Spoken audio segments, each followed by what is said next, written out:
ሰላም ለእናንተ ይሁን። ዛሬ በጊፍት ሪል ስቴት ዋና መስሪያ ቤት እገኛለሁ። የመጣሁበት ምክንያት ደግሞ አዲስ ነገር አለ የሚል ሰምቼ ነው።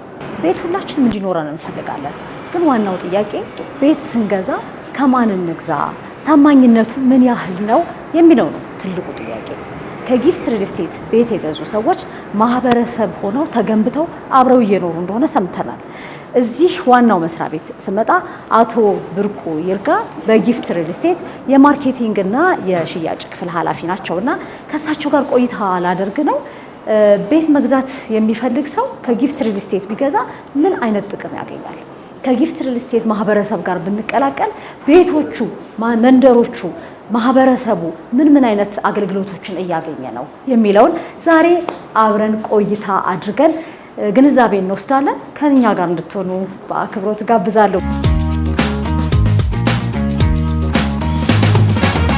ጊፍት ሪል ስቴት ረጅም ጊዜ አብሮ ነው የኖረ ነው። ወደ 25 ዓመት አይደለም 25 ዓመት አካባቢ እንግዲህ ስምን ጠብቆ ክብርን ጠብቆ ማህበረሰብን ገንብቶ መቆየት በጣም ከባድ ነገር እንደሆነ እረዳለሁ። እስቲ ስለ ጊፍት ሪል ስቴት ትንሽ መጀመሪያ እንወቅ። እንደተባለው 25 ዓመታትን በሴክተሩ ላይ በኢንዱስትሪ ውስጥ የቆየ አንጋፋ ድርጅት ነው። በዚህ ጊዜ ውስጥ በስትራቴጂክ ፕላኑ ላይ ያስቀመጠው ራዕይ አለው። ይሄ ራዕዩ ከኢትዮጵያ ቀዳሚ ከምስራቅ አፍሪካ ደግሞ ከ2030 ተመራጭ ሆኖ ለመቀጠል እየሰራ ያለ ድርጅት ነው። በዚህ 25 ዓመታት ውስጥ የሰራቸው ሰፊ የሆነ ፕሮጀክቶች አሉ። እነሱም መንደር አንድ ላይ 15690 ላይ ያረፉ ትልቅ ቤቶች ቪላ ግራውንድ ፕላስ 1 ግራውንድ ፕላስ 2 ቤቶችን በመስራት ለነዋሪው ወይ ደግሞ ለደንበኞቹ ውሃ፣ መብራት፣ መንገድና ካርታዎቹን ኢንፍራስትራክቸሮቹን ሙሉ ለሙሉ አሟልቶ አስረክቧል። እንደዚሁም እዛው መንደር 2 ላይ ደግሞ 79438 ካሬ ሜትር ላይ ያረፈ ቪላ ታውን ሃውስ፣ ሮ ሃውሶች የሚባሉትን በመስራት ውሃና መብራት እንደዚሁ የመዝናኛ ስፍራዎች ግሪን ኤሪያዎችን በመስራት ለነዋሪው ያስረከበበት ነው። መንደር 3 ደግሞ የሚባሉት 54726 ካሬ ሜትር ላይ ያረፈ ትልቅ አፓርትመንቶችን ጨምሮ እዛ አካባቢ ላይ በስፋት ገንብቶ ሾፖችንም በማካተት ለነዋሪው ያስረከበበት ነው። አሁን ደግሞ ወደ ከተማ መሀል በመግባት በለጋሃር እምብርት ላይ 84000 ካሬ ሜትር ላይ ያረፈ ወደ 18 ብሎክ ያላቸው እያንዳንዱ ብሎክ ወደ ላይ 21 ስቶሪ ወይ ደግሞ 21 ግራውንድ ፕላስ 2 ወደ ላይ ያላቸው ናቸው። ስለዚህ እነዛ ጠቅላላዎቹ ተገንብቶ ሲያልቁ እዛ አካባቢ ላይ 4000 ቤቶችንና 450 ሱቆችን ገንብቶ በቀጣይ 2 ዓመታት ውስጥ ለደንበኞቹ ለማስረከብ አሁን እየሰራ የሚገኝ ድርጅት ነው። ሌሎችም ደግሞ በከተማ መሀል ተመጣጣኝ በሆነ ዋጋና ደንበኞቻችን አፎርድ በሚያደርጉት ወይ ተክለ ሃይማኖት በ22 በአትላስ በሲኤምሲ እና በፈረስ ቤት በሚባለው ላይ ኦልሬዲ እየሰራን እንገኛለን። ማህበራዊ ኑሮ የምንለው በተለይ ከኛ ከኢትዮጵያውያን ጋር የተቆራኘ ነገር ነውና እንዴት እያስኬዱት ነው? ሄዳችሁ ታውቃላችሁ ወይ? ጎብኝታችሁ ታውቃላችሁ ወይ? እንደ ተቋም ኑሯቸውን ለሌሎች አሁን መግዛት ለሚፈልጉ ከእናንተ የምትነግሯቸው ነገር አለ? ያው ሸጠን ወይ ደግሞ አስረክበን የምንመለስ አይደለም። እነሱም ብቻ ሳይሆን ቤቶቹን ጭምር ቪዚት እናደርጋለን። ስለዚህ ያን በዛ ጊዜ የቤቱን ስታንዳርድ ቼክ ከማድረግ ነዋሪዎቻችን የገጠሟቸውን ችግሮች ከማየት እና የጎደለ ነገር ካለ ከማሟላት አኳያ ሁሌ ቪዚት እናደርጋቸዋለን። የጎደሉትን ነገሮች ደግሞ በቀጣይ እያስተካከልን እንደ ግብዓት ወስደን እያስተካከልን የምንሰራባቸው ሁኔታዎች ነው እንጂ ደንበኞቻችን አንዴ ገብቷል ብለን የምንመለስ ወይ ደግሞ የምንተዋቸው አይደለም። ጊፍት ሪል ስቴት በ25 ዓመታት እንግዲህ ቤትን ቶሎ ገንብቶ ማስረከብ ከቻሉ ተቋማት በጣት ከሚቆጠሩት ውስጥ አንዱ ነው። ግን ይሄ እንዴት ሆነ? ማለት የነበሩት ተግዳሮቶች ምን ነበሩ? እንዴት ተወጣችኋቸው? የገንዘብ መውጣት መውረድ ይኖራል፣ ሌሎችም ችግሮች ይፈጠራሉ። ያን እንዴት አቻቻላችሁት እንደ ተቋም? በዚህ 25 ዓመታቶች ውስጥ እንደ ተግዳሮት ያየናቸው የሰው ኃይል የሰለጠነ የሰው ኃይል በገበያ ላይ ያለመገኘት አንደኛው ተግዳሮት ነው። ሌላኛው ደግሞ ኢንፍሌሽን ከጊዜ ወደ ጊዜ ኢንፍሌሽኑ በጣም በቃ እየጨመረ የሚሄድና ያንን ኮንትሮል ለማድረግ በጣም የሚያስቸግር ሁኔታዎች የተፈጠሩባቸው ሁኔታዎች አሉ። ስለዚህ እነዚህ ነገሮችን ኦቨርካም ለማድረግ ያደረግናቸው ነገሮች አንደኛ የሰው ኃይልን ቀጥረን ከማሰልጠንና ከማብቃት አኳያ ላይ ሰርተናል በደንብ። ያንን አድርገን የሰለጠነ የሰው ኃይል በራሳችን ለማፍረት በደንብ ችለናል። ይሄ የኢንፍሌሽኑን ጉዳይ ከደንበኞቻችን ያው አድቫንስ እንቀበላለን። ሁለተኛ ደግሞ ከኛ ጋራ የቆዩ ስቴክ ሆልደሮች አሉ፣ ሰፕላየሮች አሉ። ከነሱ ጋራ በጋራ እንሰራለን። ሌላኛው ጊፍት ሪል ስቴት ከተመሰረተ በኋላ ወደ 5 እህት ኩባንያዎችን መስርቷል። እነዚህም ጊፍት ኮንስትራክሽን፣ ጊፍት ትሬዲንግ፣ ጊፍት ብረታ ብረት፣ ጊፍት ቢልዲንግ ማቴሪያልስ የሚባሉ ወደ 5 የሚሆኑ ሲስተር ካምፓኒዎች ተመስርቷል። እነዚህ እርስ በራሳቸው አንዱ ለአንዱ የሚመግብ ፕሮዳክት ነው የሚያመርቱት ማለት ነው። ለምሳሌ ጊፍት ኮንስትራክሽን ከጊፍት ሪል ስቴት በአውትሶርስ ይወስድና ግንባታውን በአጭር ጊዜ ውስጥ ከመገንባት አኳያ ከኛ ጋራ እጅና ጎንቶ ነው እየሰራ ያለ ድርጅት ነው። ሌላው ደግሞ ጊፍት ቢልዲንግ ማቴሪያልስ የሚባሉ ብሎኬት ያመርታል፣ ባቺንግ ፕላንት አለው። እነሱ ደግሞ ግብአት ከማቅረብ አኳያ ብሎኬቱን በተመጣጣኝ ዋጋ እና ጥራቱን በጠበቀ ወይ ለኛ ያቀርባሉ። እነዚህ ኮምፒቲቲቭ አድቫንቴጆችን ጠብቀን እንድንሄድ ያደረጉን እነዚህም ሲስተር ካምፓኒዎች በጋራ አንዱ ለአንዱ እያቀረበ እየተመጋገበ ስለሚሰራ በጣም ኮምፒቲቲቭ እንድንሆን አድርጎናል። አሁን እኔ ዛሬ የመጣሁበት ወደ ዋናው ጉዳይ ልመለስ። ከሰኔ 10 ጀምሮ ከጊፍት ሪል ስቴት የቤት ባለቤት መሆን ለሚፈልጉ ሁሉ አዲስ ነገር አለን ብላችኋልና አዲሱን ነገር ለመስማት ጓጉተናል። ከሰኔ 10 እስከ ሰኔ 30 አዲስ ፓኬጅ ነው ለደንበኞቻችን። በዚህ በአመቱ ባጀት መዝጊያ ላይ በተለያየ ቦታ ላይ ያዘጋጀናቸው ፕሮዳክቶች በትልቅ ቅናሽ ለደንበኞቻችን ያቀረብንበት ነው። ይሄ ምንድነው? በቅድመ ክፍያ 2% በመክፈል ይሄ ዲስካውንት ደንበኞቻችን እንዳያመልጥ መመዝገብ ይችላሉ። ወይንም ደግሞ 5% ብቻ ከፍሎ ውል ማድረግ የሚችሉበትን የተለያየ አማራጭ አዘጋጅተናል ማለት ነው።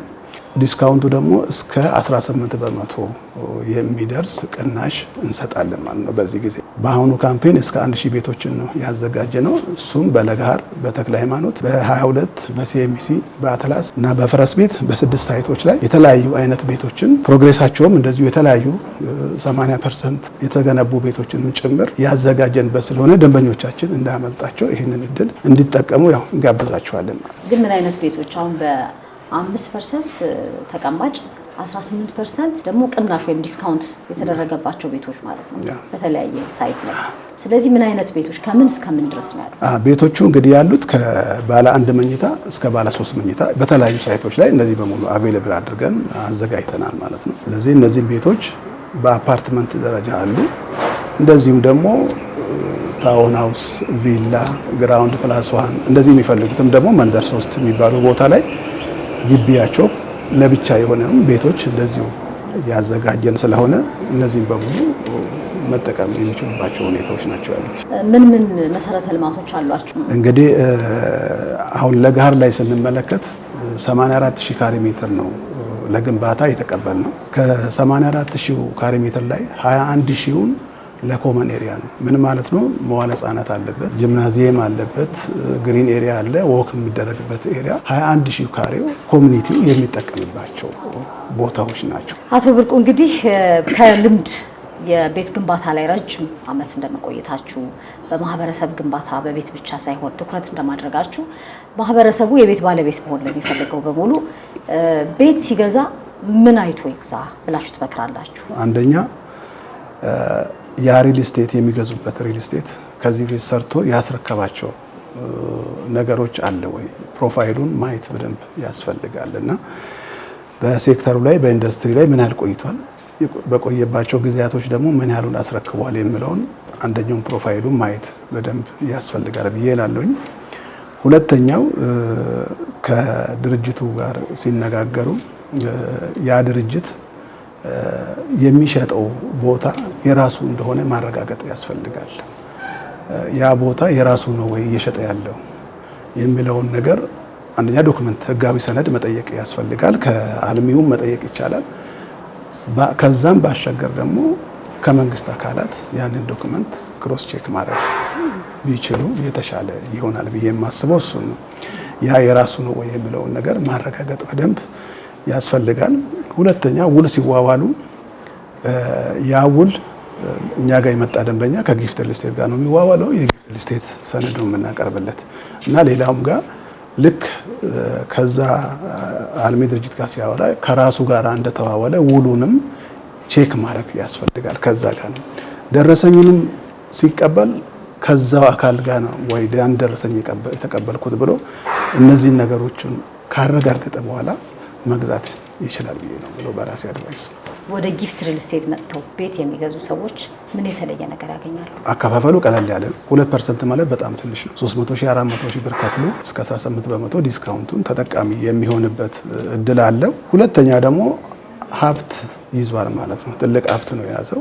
ኢንቨስትመንት ነው። እዚህ ቤት ላይ ዛሬ ኢንቨስት አድርጓል። ነገ እንኳን መልሶ ቢሸጥ በእጥፍ የሚሸጥበት እና ተጠቃሚ የሚሆንበት አንደኛው ሁኔታ አለ። ጊፍት ሪል ስቴት አሁን የባንክ ኦፕሽን ይሰጣል። 45-55 ማለት ነው። ደንበኛው 55 በመቶውን ከፍሎ 45%ቱን ድርጅቱ ከባንክ ጋር የሚያያዝለት ኦፕሽን ስላለው ደንበኛው በቀጣይ 2 ዓመት ውስጥ በ3 ዓመት ውስጥ ይሄን 55 በመቶውን ከፍሎ ከጨረሰ በኋላ ለምሳሌ ለገሃር አካባቢ ላይ ባለ አንድ መኝታ ቢገዛ ወደ 8 ሚሊዮን አካባቢ ነው የሚሆነው። ያ ማለት 4 ሚሊዮኑ ከባንክ ጋር ሼር ማድረግ ይችላል ማለት ነው። ያንን በሚያደርግበት ጊዜ ቢያከራየው እንኳን እዛ አካባቢ ካለው ከጥናቱ እንዳረጋገጥ ነው $1500 አካባቢ ባለ አንድ መኝታ ይከራያል። ያ ማለት 320 ሺህ ብር አካባቢ ማለት ነው። ስለዚህ ይሄን 350 ሺህ ሪፔይመንቱን የባንኩንም ከፍሎ ቀሪውን ለኪሱ ራሱ ገቢ የሚያገኝበት እድልም ስላለው ቀጣይ የባንኩ ክፍያ የሚያሳስበው አይደለም። ከተረከበ በኋላ ያንን በሪፔይመንቱን አከራይቶ ራሱ መክፈል የሚችልበትና ለኪሱም ራሱ የሚተርፍ እድልም ስላለው ይሄ ተጠቃሚ ይሆናል። ጥሩ። ስለዚህ ከሰኔ 10 እስከ ሰኔ 30 አራተኛው ዙር የቤቶች ሽያጭ ኤክስፖ አለ። ኤክስፖ ላይ እንዲመጡ ግብዣ ማቅረብ ይችላሉ፣ ጥሪ ማቅረብ ይችላሉ። እንግዲህ ድርጅቱን ወክለው ከሰኔ 10 እስከ ሰኔ 30 ከፍተኛ የሆነ ቅናሽ በማድረግ በ2% ቅድሚያ ክፍያ ብቻ ቤቱን ሪዘርቭ ማድረግ ይችላሉ። ሁለተኛ ደግሞ 5 በመቶ ቅድመ ክፍያ ከፍሎ 18 በመቶውን ቅናሽ ማግኘት የሚችሉበት እድል ስለሆነ እስከ ሰኔ 30 ድረስ 1000 ቤቶችን በተለያየ ሳይቶች ላይ ስላዘጋጀን ሁሉም የዚህ እድል ተጠቃሚ እንዲሆን ጥሪያችንን እናቀርባለን። ጊፍት ሪል ስቴት መጥቼ የሰማሁትን እንግዲህ ወደ እናንተ አድርሻለሁ። በጣም አጓጊ የሆነ የሽያጭ ሁኔታ ነው ሊከናወን እንግዲህ በዝግጅት ላይ የሚገኙት። ከሰኔ 10 እስከ ሰኔ 30 ድረስ ባለው በሁሉም ቀናት ቅዳሜና እሁድን ጨምሮ እስከ ማታ 2 ሰዓት ድረስ የሽያጭ ኤክስፖ ይካሄዳል። በዚህ ኤክስፖ ላይ እንግዲህ የተገኛችሁ በሙሉ በለገሃር ሳይት ነው ሽያጩ የሚካሄደው እና ቤቶችን መጎብኘት ትችላላችሁ። እዛ ያሉትን ቅድመ ሁኔታዎችን በሙሉ መረዳት ትችላላችሁ በአካል ከተገኛችሁ። በአካል መገኘት ለማትችሉ ከሀገር ውጭ ለሆናችሁ ደግሞ ዘመድ ወዳጅ ልካችሁ እንግዲህ ከዚህ ትልቅ በረከትን የያዘ ኤክስፖ እየተካፈላችሁ የቤት ባለቤት ባለ ሀብት እንደዚሁም ደግሞ ጥሪት እንድታፈሩ ጊፍት ሪል ስቴት ጥሪ ያስተላልፏል። መልካም ጊዜ ይሁንላችሁ።